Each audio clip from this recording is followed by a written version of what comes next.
Karibu Homesport kwa taarifa za kimichezo. Pia usisahau kusubscribe na kushare na kucomment kwenye channel yetu. Asante. Kilichomkuta Dennis Nkane ndani ya Yanga kinaweza kikamtokea Juma Abushiri Chuga Boy. Lakini pia vile wakaenda mbali zaidi kwamba Chasambi alipata ofa nje ya nchi akaipotezea.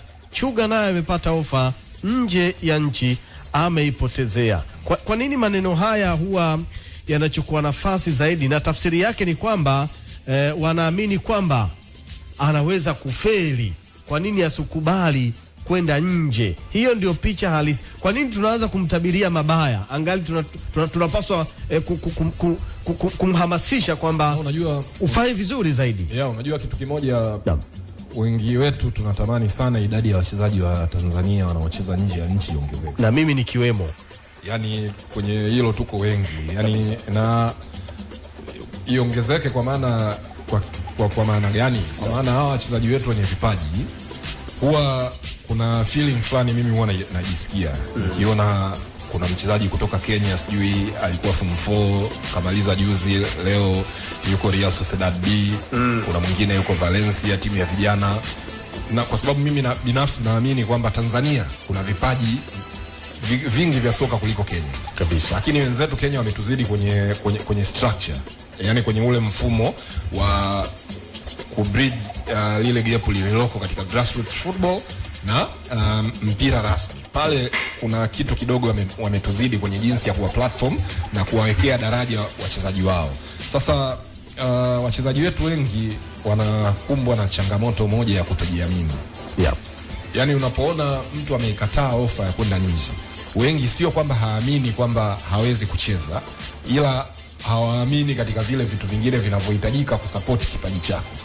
Kwa sababu unakuta kuna vitu vinakusumbua ukiwa unacheza nje. Unajua kucheza nje Magunga, hata kama unalipwa kiasi kikubwa cha fedha, sio jambo rahisi kwenda mbali na familia yako, kwenda mbali na sehemu ambako hakuna mtu atakayekusifia, hakuna mtu atakayeandika makala za kukutajataja, sijui hakuna mtu atakayekupa nickname mpaka utakapojiprove. Inawezekana kuna wepesi fulani hapa Tanzania ambao mtu anaupata kuanzia pale anapoanza mpaka kuja kuwa superstar. Sasa hiyo mifano uliyoitoa, kwa mfano ya kina Nkane, Chasambi, unaweza ukamuongeza hapo Crispin Ngushi, unaweza ukaongeza hapo wachezaji wengi tu ambao walikuja na kuondoka.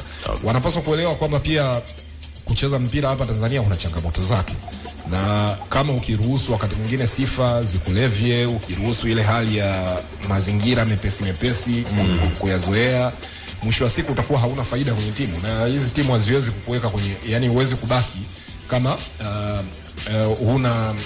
hauna kitu cha ziada. Kuna jina lingine inawezekana tunasahau kulitaja, jina kijana wetu yule alitoka kusini huko, alikuwa Azam, namba 9 yule Chilunda. Ndio Shaban Chilunda.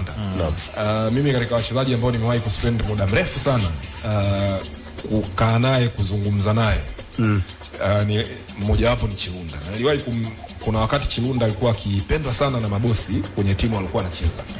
Nikamwambia kwamba brother, the reason kwa nini hawa jamaa wanakupenda ni kwa sababu ya kipaji chako.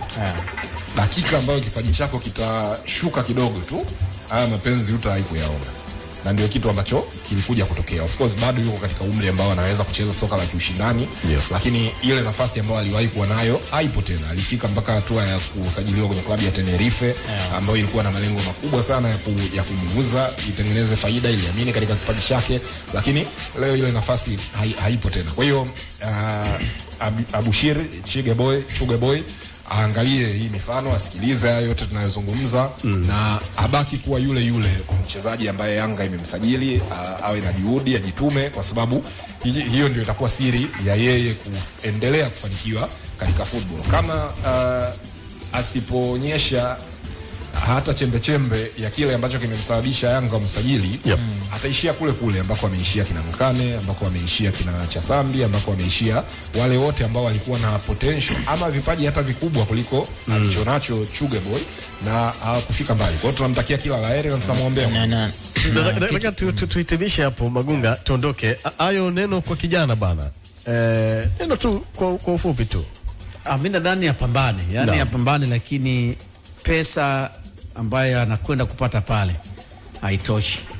Apambane ili pesa aje apate zaidi kabisa, na ili upate zaidi lazima uoneshe hapo hapo, na ikiwezekana ufikirie zaidi, utoke hapo uende sehemu zaidi ya hapo ili upate kabisa zaidi, yes. Kabisa. Basi sawa bana, tunzetu pale Azam FC, naona watu bana, sikilizaji hawa wanaandika eti mnataka kuanzisha bendi nini? Kwa nini? Wachezaji ambao wanasajiliwa Azam wachezaji kutoka Kongo. Kongo kwa bado hujawaelewa. Haya, naona anasema mnataka kufungua bendi ya muziki kwa Kikongo. Waliotambulishwa wa mwisho kutoka Kongo. Kutoka Kongo kabisa. Kutoka Kongo. Sawa. Japo mimi Azam wananitisha kidogo, ni usajili wao. Naam. Usajili wao unatisha. Ngoja tuone lakini mwisho utakuwaje. Bwana winga huyu Enoch Molia kutoka Lupopo ya pale DR Congo, Azam wamemsajili na mwisho wa siku tunataka kushuhudia kile alichokuwa nacho katika miguu yake. Magungo, umefuatilia mchezaji huyu ama tusubiri msimu unapoanza? Yani nilimshuhudia kwenye michuano ya Champions League msimu uliopita. Kama unakumbuka, Lupopo alikuwa kwenye kundi moja na Al Hilal Omdurman, Mamelodi Sundowns pamoja na MC Alger. Yani mchezaji mzuri kutokana na kile ambacho nilikiona, kutokana na kile ambacho alikuwa anakifanya kwenye timu yake. Unajua kitu kimoja ambacho ngoja nimzungumzie kwanza mchezaji afu nitakuja na hii hoja yangu. Okay. Ni mchezaji ambaye silaha yake zaidi ni kasi. Ni mchezaji ambaye kasi anayo. Na Kongo wanakimbia. Ni kweli. Wanakimbia. Lakini pia faida yake kubwa, unajua wachezaji wengi wenye kasi mara nyingi game ikiwa tight, ikiwa haina space kubwa sana, huwa ana struggle. Lakini huyu ni mchezaji ambaye kwa kile ambacho nilikiona msimu uliopita kwenye Champions League, kuna muda Gaibu Bukasa aliyekuwa kocha wa Lupopo ambaye sasa hivi hayupo, kuna muda alikuwa anatumia mstari wa walinzi, mfumo wa walinzi wa 4, na kuna muda alikuwa anatumia mstari wa walinzi wa 5. Sasa ukitumia walinzi wa 4 au walinzi wa 5 kwenye timu, maana yake kuna hiyo ni maana yake hapo kuna majukumu kwa baadhi ya wachezaji na positions zitabadilika. Sasa ukitumia walinzi wa 4, huyu Enoch mara nyingi alikuwa anatumika kama wing upande wa kushoto. Licha ya kwamba alikuwa na compete na baadhi ya watu kwenye ule upande. Kuna mtu anaitwa Tukumbane ambaye ndio alikuwa anabadilishana naye sana nafasi. Kuna mtu anaitwa Matukala ambaye pia alikuwa anabadilishana sana nafasi. Lakini ukitumia walinzi wa 5, walikuwa wanatumia viungo wa 3 na washambuliaji wawili.